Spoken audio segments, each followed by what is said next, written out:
En couverture du Pèlerin cette semaine, Émilien, nouveau visage de la menuiserie. Émilien a reçu le prix du jeune apprenti remis dans le cadre du Grand Prix Pèlerin du patrimoine alors que la cathédrale Notre-Dame de Paris s'apprête dans quelques jours à rouvrir ses portes après un chantier titanesque dont le Pèlerin, patiemment depuis 2019, a couvert toutes les étapes avec le travail de son photographe Stéphane Compoint. À l'heure où l'actualité internationale bat des records d'incertitude, se pencher une fois de plus sur notre patrimoine, c'est prendre la mesure de la beauté dont nous héritons et de ces métiers dynamiques qui attirent de plus en plus de jeunes, ceci grâce à la médiatisation du chantier de Notre-Dame.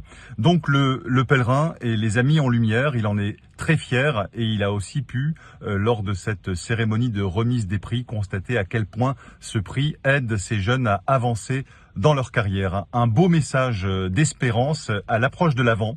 Bonne semaine et bonne lecture.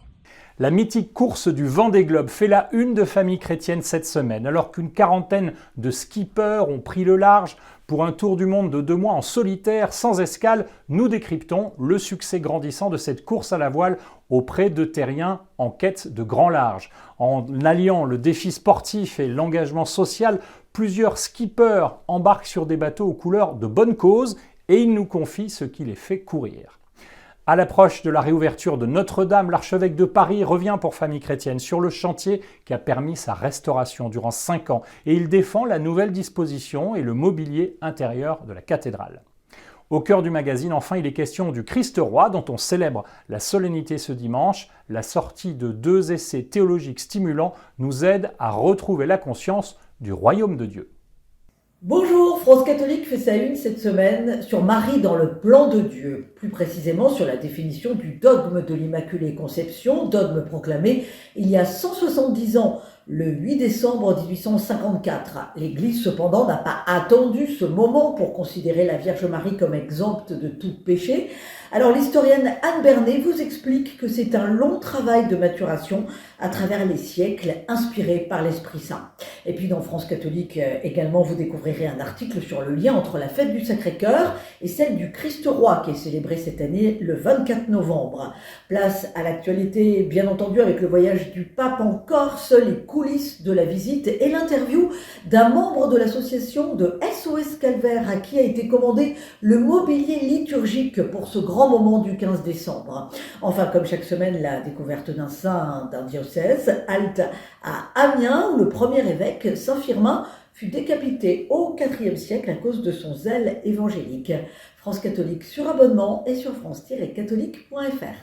À la une de Réforme cette semaine, un entretien avec Jean-Marc Sauvé, qui a été président de la CIAS, mais aussi vice-président du Conseil d'État, et son autorité, sa compétence, ses connaissances en droit le rendent particulièrement pertinent dans sa défense de l'état de droit, un état de droit qui est menacé un peu partout dans le monde. Jean-Marc Sauvé, qui est un juriste, précise aussi que les politiques ne sont pas privés d'armes d'action. Il est assez évident que si une loi est mauvaise, on peut la modifier, mais si on la modifie, toujours en filigrane, parce qu'il y a quelque chose de supérieur, c'est l'état de droit, c'est-à-dire la préservation des libertés publiques. On peut changer la loi, mais au prix du respect des droits de la personne humaine, telle qu'elle est inscrite dans la plupart des constitutions des pays développés. Ce point est extrêmement important et la démonstration est implacable dans Réforme cette semaine.